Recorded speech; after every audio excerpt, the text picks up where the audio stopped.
안녕하세요. 저는 경기도 성남시에 살고 있는 72세 박순자입니다. 올해로 72이 되었지만 아직도 정정하고 혼자서도 잘 살아가고 있어요. 남편을 20년 전에 먼저 보내고 아들 현수와 며느리 혜진이 그리고 손녀 서연이가 제 유일한 가족입니다. 젊을 때부터 남편과 함께 작은 식당을 운영했어요. 새벽 4시에 일어나 밤 10시까지 일했죠. 손님들이 맛있다고 해주실 때마다 가슴이 뿌듯했습니다. 그렇게 30년을 악착같이 벌어서 성남 분당에 작은 건물 하나를 장만했어요. 순자야, 우리 늙어서는 편하게 살자. 현수만 키우면 되는 거야. 남편이 항상 그렇게 말했죠. 그때는 그런 평범한 소망이 이루어질 줄 알았어요. 아들 현수는 제 자랑이었어요. 공부도 잘하고 성격도 착해서 대학을 졸업하고 중견기업에 취직을 했을 때 얼마나 기뻤는지 모르겠어요. 엄마, 저 결혼하려고 해요. 32살이 되던 해 현수가 며느리 될 혜진이를 데려왔어요. 첫인상부터 너무 마음에 들었죠. 예쁘기도 하고 예의도 바르고 무엇보다 현수를 정말 사랑하는 게 눈에 보였어요. 어머님, 앞으로 잘 부탁드립니다. 혜진이가 두 손 모아 정중하게 인사할 때 정말 좋은 며느리를 만났다는 생각이 들었어요. 오늘은 그런 혜진이와 10년을 함께 살면서 겪었던 충격적인 이야기를 들려드릴까 합니다. 며칠 전까지만 해도 완벽한 가족이라고 생각했는데 한순간에 모든 게 바뀌어 버렸거든요. 2014년 현수와 혜진이의 결혼식은 정말 아름다웠어요. 제가 운영하던 식당을 정리하고 번 돈으로 웨딩홀도 예약해주고 신혼집 전세금도 지원해줬죠. 분당 신도시의 깔끔한 아파트였는데 보증금만 2억이었어요. 어머님 정말 감사합니다. 평생 잊지 않겠어요. 혜진이가 눈물을 글썽이며 말했을 때 저도 모르게 눈물이 났어요. 정말 착한 며느리를 만난 것 같아서 행복했죠. 결혼 초기에는 정말 화목했어요. 주일마다 제 집에 와서 안부를 묻고 명절에는 며느리가 직접 음식을 준비해서 가져왔어요. 어머님, 이거 제가 직접 만든 잡채예요. 드셔보세요. 어머, 혜진이가 요리 솜씨가 이렇게 좋았구나. 혜진이는 정말 완벽한 며느리 같았어요. 예쁘고 요리도 잘하고 무엇보다 시어머니인 저를 잘 모셔줬거든요. 2016년에 손녀 서연이가 태어났을 때는 더욱 행복했어요. 어머님, 산후조리원 비용이 너무 비쌌어. 그런 걱정하지 마. 내가 다 해줄게. 산후조리원비 500만 원도 제가 냈고 산후조리 하는 동안 매일 미역국을 끓여서 가져다 줬어요. 서연이 기저귀값, 분유값도 제가 다 댔죠. 어머님이 아니었으면 어쨌을 뻔했어요. 혜진이가 정말 고마워했어요. 그런 혜진이를 보면서 저는 세상에서 가장 행복한 시어머니라고 생각했어요. 그런데 서연이가 돌이 지나면서부터 뭔가 분위기가 달라지기 시작했어요. 어머님, 서연이 어린이집 보내려고 하는데 입학금이 좀 부담되네요. 얼마나 하는데? 200만 원 정도요. 또 제가 냈죠. 그때부터였던 것 같아요.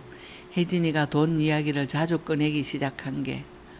어머님, 아파트 전세 계약 갱신하는데 집 주인이 5천만 원 올려달라고 해요. 그럼 어쩔 수 없지. 내가 보태줄게. 어머님, 현수 옷 좀 사주고 싶은데. 어머님, 서연이 영어 유치원 보내고 싶은데. 계속 이런 식이었어요. 하지만 저는 아들과 며느리, 손녀를 위한 거라고 생각했죠. 그리고 혜진이는 항상 고마워했거든요. 어머님 덕분에 우리가 살아요. 그런 말을 들을 때마다 뿌듯했어요. 내 돈이 가족을 위해 쓰이는구나 싶었죠. 하지만 점점 이상한 점들이 보이기 시작했어요. 2019년 서연이가 5살이 되던 해였어요. 어머님, 저희 아파트를 전세해서 매매로 바꾸고 싶어요. 혜진이가 갑자기 그런 말을 꺼냈어요. 매매? 그럼 돈이 얼마나 드는데? 3억 정도 더 있으면 될 것 같아요. 3억이라니 저도 깜짝 놀랐어요. 하지만 아들 가족이 안정적으로 살 수 있다면 도움을 주고 싶었죠. 그 돈 어디서 구하려고 하니? 은행 대출을 받으려고 하는데 어머님이 보증을 써주시면. 혜진이의 부탁에 저는 고민이 되었어요. 제 명의로 대출을 받는 건 위험할 수도 있었거든요. 혜진아, 그것보다 내가 가진 돈을 써보자. 그래서 제가 가진 적금 2억과 건물에서 나오는 임대료로 모은 돈 1억을 합쳐서 3억을 내줬어요. 어머님 정말 감사합니다. 혜진이가 눈물까지 흘리며 고마워했어요. 현수도 엄마한테 정말 고맙다고 했고요. 그렇게 해서 아들 가족은 분당의 새 아파트 주인이 되었어요. 시세가 5억인 아파트였는데 정말 좋더라고요. 어머님, 저희 집에 자주 놀러 오세요. 새 아파트로 이사한 후 혜진이가 저를 자주 초대해 줬어요. 손녀 서연이와 함께 시간을 보내는 게 정말 행복했죠. 하지만 몇 달 지나니까 또 이상한 일들이 생기기 시작했어요. 어머님, 아파트 관리비가 생각보다 많이 나와요. 얼마 나오는데? 한 달에 40만 원 정도요. 관리비까지 제가 내게 되었어요. 그리고 서연이 학원비, 각종 교육비도 계속 제가 댔죠. 어머님이 아니면 우리 어떻게 살아요? 혜진이가 이렇게 말할 때마다 저는 뿌듯했어요. 하지만 점점 부담이 커지고 있었던 것도 사실이에요. 그런데 어느 날 우연히 충격적인 것을 보게 되었어요. 2020년 여름 서연이를 돌봐주러 아들 집에 갔을 때였어요. 혜진이가 화장실에 가면서 핸드폰을 식탁 위에 놓고 갔는데 계속 카톡 알림이 울렸어요. 처음에는 그냥 신경 안 썼는데 너무 자주 울려서 혹시 급한 일인가 싶어서 봤죠. 화면에 떠 있는 메시지가 충격적이었어요. 언니, 시어머니한테 또 얼마 받았어? 이번에 관리비로 40만 원 쉽네 정말. 대박, 언니 진짜 대단해. 나도 시어머니 좀 구해줘. 그냥 불쌍한 척하면 돼. 혼자 사는 늙은이들은 다 똑같아. 손이 덜덜 떨렸어요. 이게 정말 우리 혜진이가 한 말일까요? 더 충격적인 건 그 다음 메시지였어요. 어차피 나중에 다 우리 거 될 텐데 미리 받아두는 거지. 언니 완전 똑똑해. 시어머니 건물도 있다며? 응, 분당에 상가 건물. 나중에 그것도 우리 거야. 가슴이 무너져 내리는 기분이었어요. 10년 동안 저를 정말 잘 모신다고 생각했던 며느리가 친구들과 이런 대화를 하고 있었다니요. 그때 혜진이가 화장실에서 나왔어요. 어머님, 왜 그렇게 안색이 안 좋으세요? 아니야, 좀 피곤해서. 저는 아무렇지 않은 척 했어요. 너무 충격적이어서 어떻게 반응해야 할지 몰랐거든요. 집에 돌아와서 밤새 잠을 못 잤어요. 혜진이가 정말 그런 마음으로 저를 대했던 걸까요? 아니면 친구들 앞에서 허세를 부리는 걸까요? 며칠 후 혜진이가 또 전화를 했어요. 어머님, 서연이 영어 캠프 보내고 싶은데 비용이 좀 비싸네요. 얼마인데? 150만 원이요. 이제는 혜진이의 목소리가 다르게 들렸어요. 정말 저를 호구로 보고 있는 건 아닐까? 혜진아, 요즘 경기도 안 좋고 해서 돈이 좀 빠듯하네. 처음으로 돈을 안 준다고 했어요. 아, 그러세요? 그럼 어쩔 수 없죠. 혜진이의 대답이 너무 차갑더라고요. 예전 같으면 어머님 무리하지 마세요 라고 했을 텐데 이번에는 그냥 전화를 끊어버렸어요. 그날 밤 현수가 전화했어요. 엄마, 혜진이가 많이 속상해해요. 뭘 가지고? 영어 캠프 비용 때문에 다른 애들은 다 가는데 서연이만 못 간다고. 아들까지 며느리 편을 들고 있었어요. 가슴이 너무 아팠죠. 결국 저는 또 돈을 줬어요. 150만 원을 혜진이 통장에 넣어줬죠. 어머님 감사합니다. 혜진이가 다시 밝은 목소리로 전화했어요. 하지만 이제는 그 고마움이 진짜인지 의심스러웠어요. 2021년에는 더 큰 문제가 생겼어요. 어머님, 저희가 사업을 시작하려고 해요. 현수와 혜진이가 함께 제 집에 와서 말했어요. 무슨 사업? 프랜차이즈 카페요. 프랜차이즈 카페요. 요즘 핫하다고 해서. 그런데 돈이 얼마나 들어? 초기 투자비가 5천만 원 정도요. 또 돈 이야기였어요. 이제는 정말 부담스러웠죠. 너희 돈은 없니? 저축한 게 좀 있긴 한데 아파트 대출도 있고 해서 여유가 없어요. 혜진이가 딱하게 말했어요. 하지만 저는 이제 의심스러웠어요. 좀 더 생각해보자. 어머님, 기회를 놓치면 안 돼요. 지금이 적기이거든요. 혜진이가 조급해했어요. 평소와 다른 모습이었죠. 그럼 일단 너희 돈으로 시작하고 나중에 모자라면 그때 다시 얘기하자. 어머님이 투자해 주시면 수익도 나눠드릴게요. 결국 저는 5천만 원을 내줬어요. 하지만 이번에는 계약서를 쓰자고 했어요. 계약서까지는 가족인데 그러지 마세요. 혜진이가 싫어했지만 저는 고집을 부렸어요. 그래서 간단한 차용증을 썼죠. 카페 사업은 처음에 잘 되는 것 같았어요. 손님도 많이 오고 현수와 혜진이도 열심히 했거든요. 어머님 덕분에 잘 되고 있어요. 3개월 후 혜진이가 기뻐하며 말했어요. 하지만 반년 정도 지나니까 또 다른 얘기를 하더라고요. 어머님, 카페를 하나 더 내고 싶어요. 또? 이번에는 더 큰 곳으로요. 투자비는 1억 정도 들 것 같아요. 1억이라니 저도 깜짝 놀랐어요. 혜진아, 첫 번째 카페 수익으로 하면 안 돼? 아직 초기라서 수익이 많지 않아요. 그런데 이번 기회를 놓치면 또 같은 말이었어요. 저는 이번에는 거절했어요.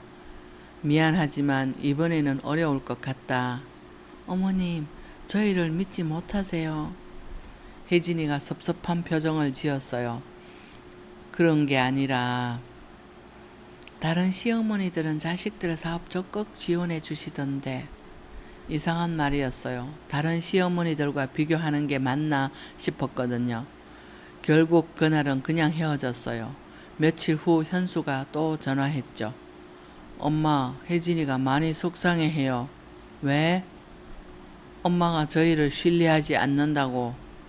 아들까지 이런 말을 하니 정말 서러웠어요. 2022년 초 정말 충격적인 일이 벌어졌어요. 평소처럼 손녀 서연이를 돌봐주러 아들 집에 갔는데 현수와 혜진이가 심각하게 말다툼을 하고 있었어요. 여보, 이건 너무 하는 거 아니야?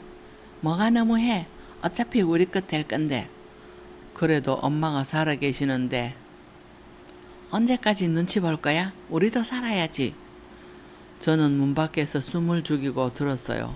무슨 얘기를 하는 걸까요? 엄마 건물 말이야. 임대료가 한 달에 500만 원씩 나오잖아. 그게 왜? 그 돈으로 우리가 얼마나 더 많은 투자를 할 수 있는데 카페도 늘리고 부동산 투자도 하고. 혜진이가 하는 말을 듣고 다리가 후들거렸어요.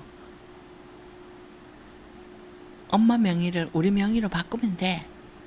그게 말이 돼? 엄마가 동의하실 리 없어. 동의하시게 만들면 되지. 무슨 말인지 알겠더라고요. 제 재산을 노리고 있었던 거예요. 요양원에 모시는 건 어때? 요양원? 어머님 연세도 있으시고 혼자 계시면 위험하잖아. 요양원에 모시고 건물 관리는 우리가 하는 거야. 가슴이 철렁 내려앉았어요. 저를 요양원에 보내고 제 재산을 가져가려는 계획이었던 거예요.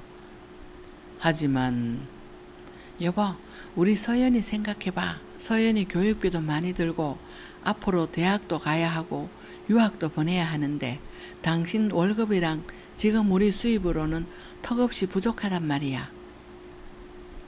혜진이가 손녀까지 내세우며 현수를 설득하고 있었어요. 저는 조용히 집을 나왔어요. 머릿속이 하얘졌거든요. 집에 돌아와서 밤새 생각했어요. 10년 동안 완벽한 며느리라고 생각했던 혜진이가 이런 마음을 품고 있었다니요. 며칠 후 혜진이가 전화했어요. 어머님, 요양원 구경 같이 가보실래요? 요양원? 요즘 좋은 요양원들이 많다고 했어요. 어머님 혼자 계시면 저희가 걱정돼서. 정말로 요양원 얘기를 꺼내더라고요. 제가 우연히 들은 대화가 현실이 되고 있었어요. 나는 집에서 살고 싶다. 어머님 혼자 사시면 위험해요. 넘어지시면 어쩌려고요. 그래도 집이 좋아. 어머님 요양원도 정말 좋아요. 같은 또래 분들도 많으시고. 혜진이가 계속 요양원을 권했어요. 이제는 확실해졌어요.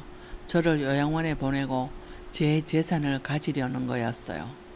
2022년 가을 상황은 더욱 심각해졌어요.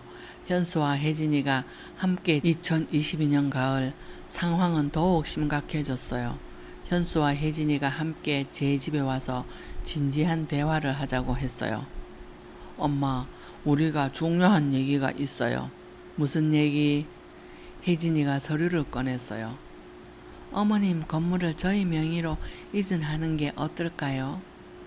드디어 본색을 드러냈어요. 왜? 세금 문제도 있고요. 어머님 연세를 생각하면 미리미리 정리하는 게 좋을 것 같아서요. 나는 아직 정정해. 물론이죠. 하지만 만약을 위해서요. 현수도 혜진이 편을 들었어요. 엄마, 혜진이 말이 맞아요. 상속세도 전략할 수 있고. 제가 키워준 아들마저 이런 말을 하니 정말 절망적이었어요. 지금 당장은 어려워. 왜요? 그냥 시간이 더 필요해. 그날 밤 혜진이가 혼자 다시 왔어요. 어머님, 솔직히 말씀드릴게요. 뭘? 저희가 투자할 곳이 있어요. 정말 확실한 거예요. 그런데 담보가 필요해서 결국 제 건물을 담보로 대출을 받자는 얘기였어요. 그건 위험하지 않니? 전혀요. 6개월이면 다 갚을 수 있어요. 만약 못 갚으면 그럴 일 없어요. 어머님, 저희를 믿어주세요. 하지만 저는 거절했어요. 너무 위험한 일이었거든요. 그 다음 날부터 분위기가 완전히 달라졌어요. 어머님, 서연이 아파서 병원에 가야 해요. 혜진이가 전화했는데 목소리가 차갑더라고요. 많이 아프니? 네. 그런데 어머님이 오시기는 힘들 것 같아요. 예전 같으면 제가 병원까지 따라가자고 했을 텐데 이번에는 오지 말라고 하더라고요. 며칠 후에는 더 충격적인 일이 있었어요. 어머님, 저희가 이사를 가려고 해요. 이사? 네, 새로운 곳으로요. 왜 갑자기? 어머님과 좀 떨어져 살고 싶어요. 분명하게 말하더라고요. 거리를 두겠다는 뜻이었어요. 혜진아, 내가 뭘 잘못했니? 잘못하신 건 없어요. 그런데 저희도 독립적으로 살고 싶거든요. 차가운 목소리였어요. 10년 동안 저에게 그렇게 잘해준 며느리가 맞나 싶을 정도로요. 그 후로는 연락이 뜸해졌어요.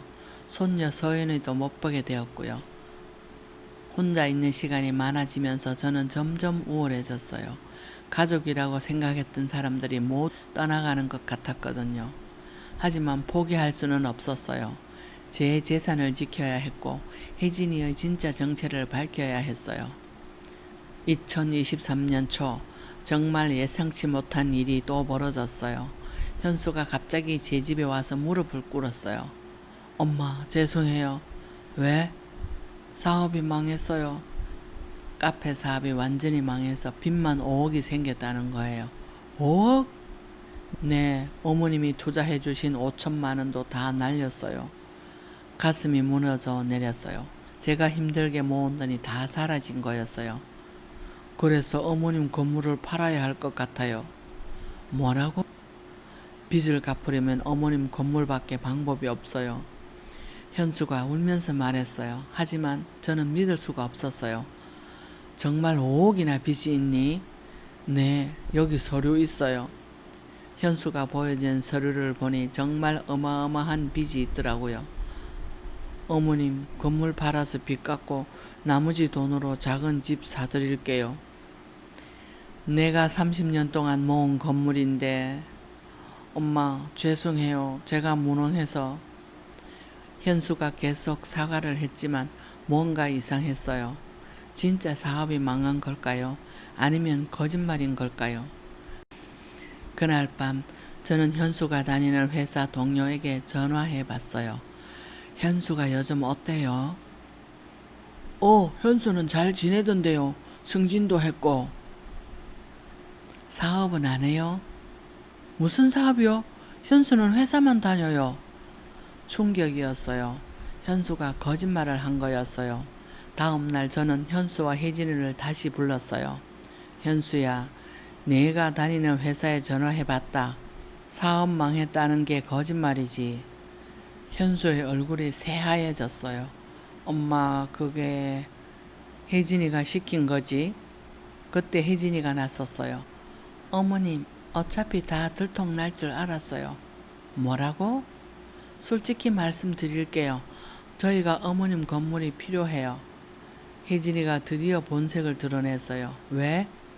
어머님 건물을 담보로 대출받아서 부동산 투자를 하려고 해요.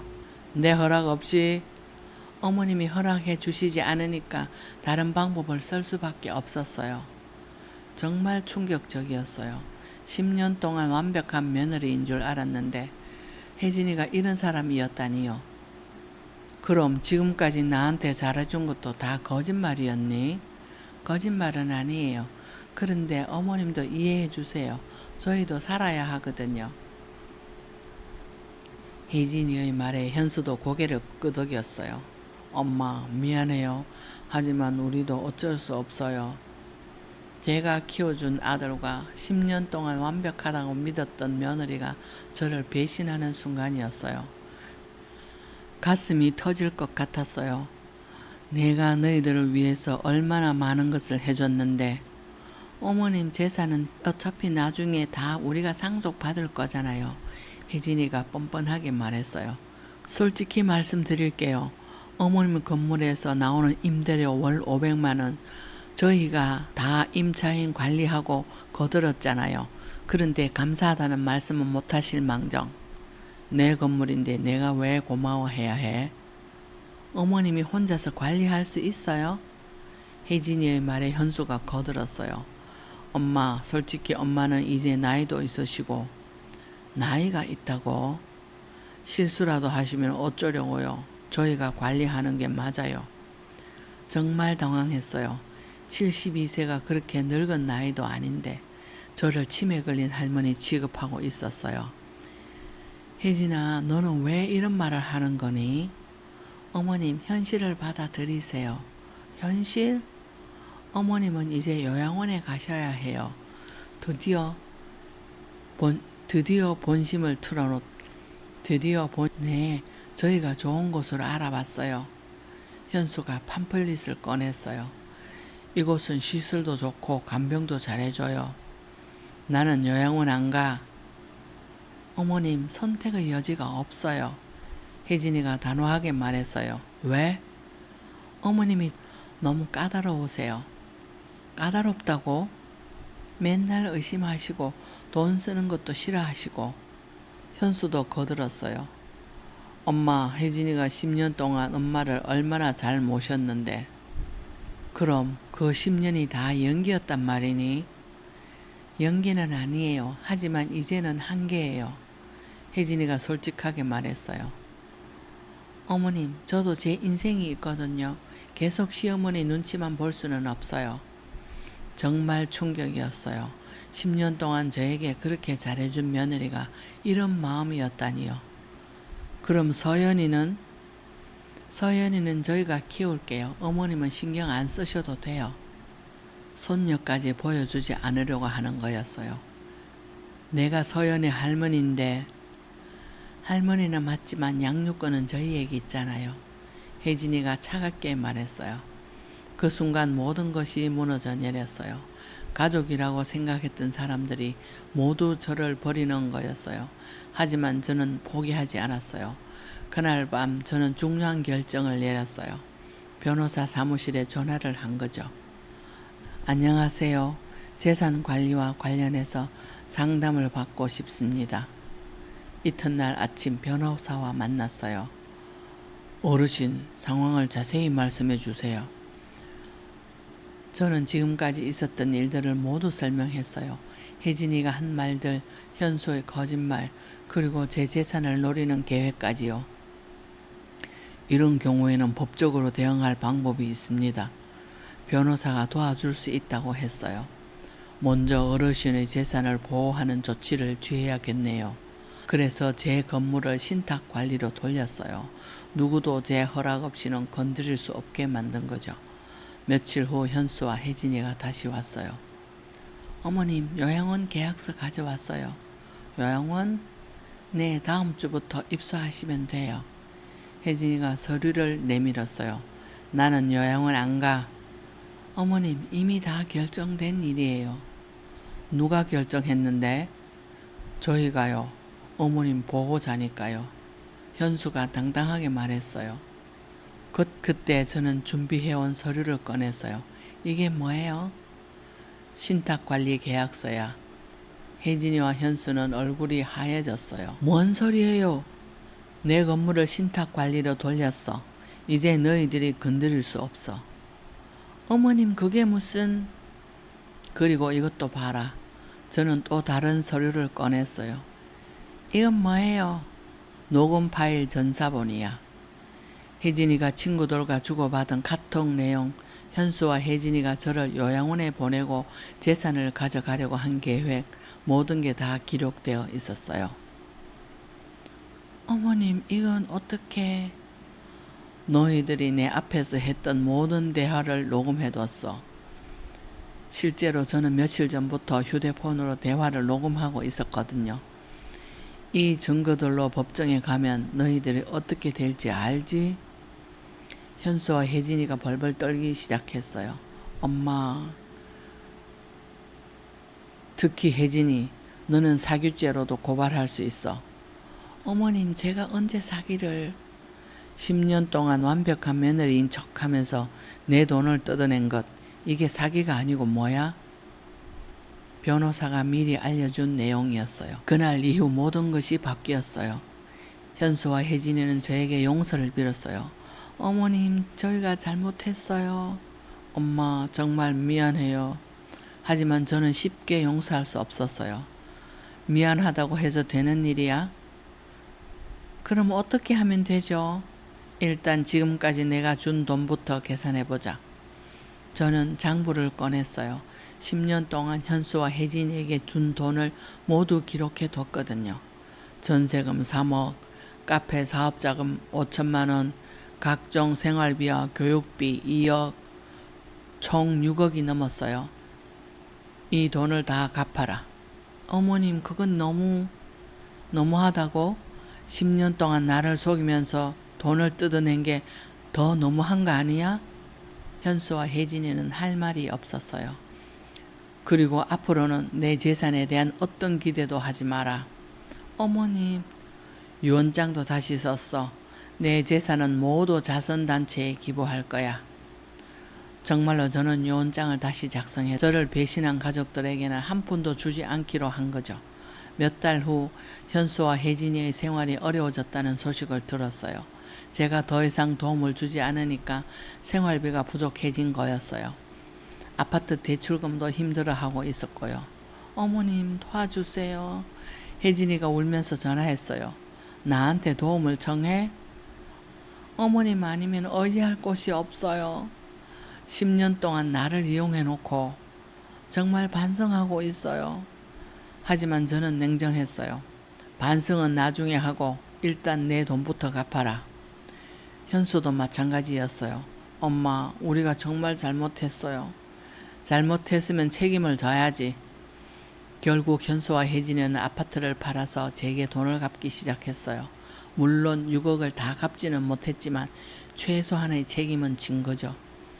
2024년 저는 새로운 삶을 시작했어요.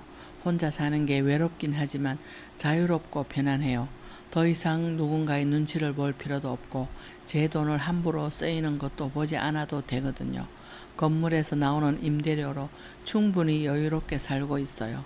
가끔 여행도 다니고 좋아하는 일들도 하면서 지내고 있죠. 현수와 혜진이와는 연락을 하지 않아요. 손녀 서연이가 그리워지긴 하지만 어쩔 수 없는 일이죠. 대신 저는 새로운 가족들을 만났어요. 같은 동네에 사는 할머니들과 친해져서 함께 운동도 하고 여행도 다녀요. 순자 언니, 며느리랑 화해는 안 하세요? 가끔 친구들이 물어봐요. 글쎄, 시간이 더 필요한 것 같아. 저는 아직 용서할 마음이 없어요. 10년 동안 완전히 속았다는 게 너무 상처가 크거든요. 하지만 완전히 마음의 문을 닫은 건 아니에요. 혜진이가 정말로 진심으로 반성하고 변한다면 언젠가는 용서할 수도 있을 거예요. 그래도 자식이니까요. 최근에 현수가 편지를 보내왔어요. 엄마, 정말 미안합니다. 제가 너무 어리석었어요. 혜진이도 많이 반성하고 있어요. 언젠가 엄마의 용서를 받을 수 있도록 노력하겠습니다. 아직은 만날 마음이 없지만 아들이 진심으로 후회하고 있다는 건 알겠더라고요. 지금 생각해보면 제가 너무 순진했던 것 같아요. 며느리가 저에게 잘해주는 게 당연한 일이라고 생각했죠. 그 뒤에 숨은 의도는 전혀 몰랐어요. 하지만 이제라도 진실을 알아서 다행이라고 생각해요. 여러분들도 비슷한 경험이 있으신가요? 혹시 저와 비슷한 상황에 계신 분들이 있다면 용기를 내세요. 법적으로도 보호받을 방법이 있으니까 전문가의 도움을 받으시길 바랍니다. 댓글로 여러분의 이야기도 들려주세요. 오늘 제 이야기가 여러분께 도움이 되었다면 좋아요와 구독 버튼도 눌러주세요. 앞으로도 더 많은 인생 이야기로 찾아뵙겠습니다. 감사합니다.